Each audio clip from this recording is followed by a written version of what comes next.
stop moving in predictable manners, or stop moving in predictable ways. Look, I don't care if I'm not a native English speaker. I do my best with all that I have to record these messages for you, to make them understandable for you. So I'm going to say it one more time. Maybe in English, whether it's British English or American English, just say it differently. But I'm going to say it as I say it here. Stop moving in predictable ways. I mean it, stop it. Don't you understand that when you move in predictable ways, that the enemy already got you? Oh dear. Do I really need to explain this? I think I need to. Okay, let me give a parable very quickly to you. Samantha has a job, 24 hours in the week, part-time. Every time she finishes job, she goes to the supermarket around the corner. After that, she cycles home. Okay, that's her routine, 5 days in the week. Well, she doesn't, sometimes she works only 4 days, but that's her standard routine. One day, the cops spread the message that a blonde woman went missing. And a group of friends watched the news in a pub and realized, hold on a minute, that's Samantha. Now, what happened? Samantha had her routine that she went to the supermarket every time she got out of work. There were predators that noticed this. They waited for 2 months. They observed her behavior. And after observing her behavior, they calculated a pattern. And they knew anytime she gets out of work, 99% of the time she will go to the supermarket. There were even agents in the supermarket at the time she would get out of her work, watching her what she would buy, what she would purchase. So not only was her routine mapped out, also her preferences were mapped out also.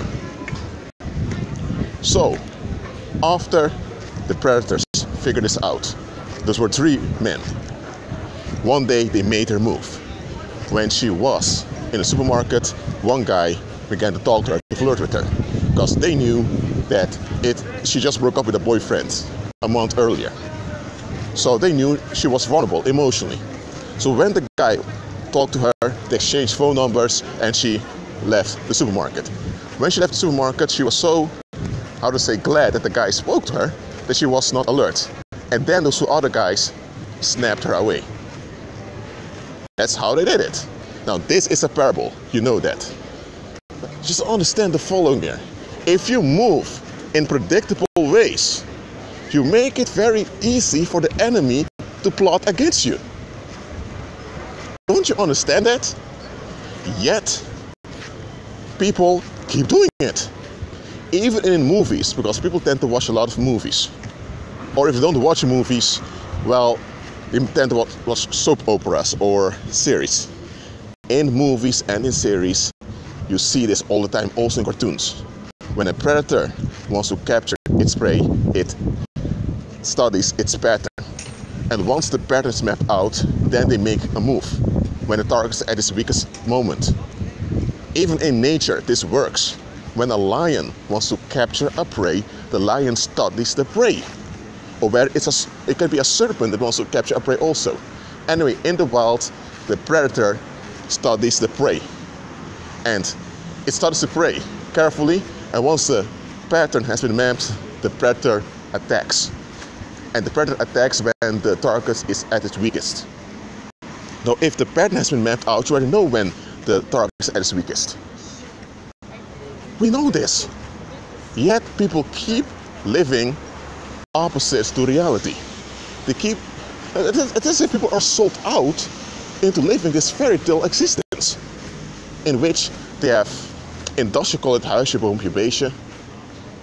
That's house, a tree, and a little animal. Translated roughly in English simply means you have a standard life, partner, a job, and house with a mortgage, and some family and friends and you have that package and you're content. People want to live that fairy tale existence, and they fight for it. Unfortunately, also people that claim to follow Christ. And it's this fairy tale existence that they're chasing after that makes them extra vulnerable to the enemy and to predators in general. Yet they keep living it. Listen, if you go to the supermarket every Wednesday and Friday at 8 o'clock, maybe it's time to maybe once every 2 weeks to change your pattern.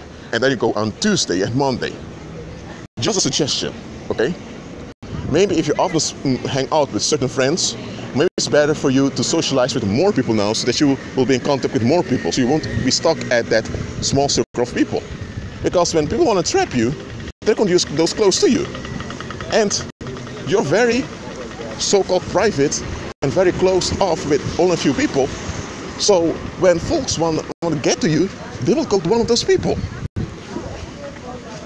Look, I'm not telling you to socialize with the whole world. I'm not telling you to do that, but please don't move in predictable ways. When you do this, you're setting yourself up. You cause yourself to become unconscious in your daily routine, and when you're unconscious in daily routine, predators can easily snap you away, or they can easily draw you into traps. There are people that lost their lives, literally. They lost their lives because they were drawn into traps. And they were not even aware they were drawn into traps. They were not even aware that something bad was going on. Even though if they looked at the bigger picture and they were a bit alert, they could have noticed that something was wrong. Why didn't they notice anything? They were so into that fairy tale existence that society is promoting onto them. Look, whether you have a full-time job, a part-time job, or you have own business, or you're on welfare, I don't care. Don't move in predictable ways. Yes, you can have your own. You can have your own style. You can have your, how, as I would say, your signature and how you do things. But please, don't move in predictable ways. Okay? Know the type of world you're living in and be real, please. Well, that's it for now. Hold on. Just one thing I want to remind you. That's why, man, I really love to talk about Christ and how smart he is. Because Christ did not move in predictable ways. He knew the type of world he lived in, and he plotted in wisdom and in understanding. And the disciples did the same after he rose again.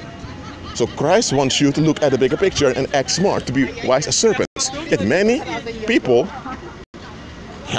including believers amongst pagan Christians, because after you can't separate the two, they act stupid. They walk stupid. They move in predictable ways, make themselves vulnerable. Too vulnerable. You are already vulnerable as human beings. Why make yourself extra vulnerable to danger? Please, listen to Christ. You don't have to agree with me, nor with the harsh voice I'm using here. Just agree with Christ. Please, be at peace.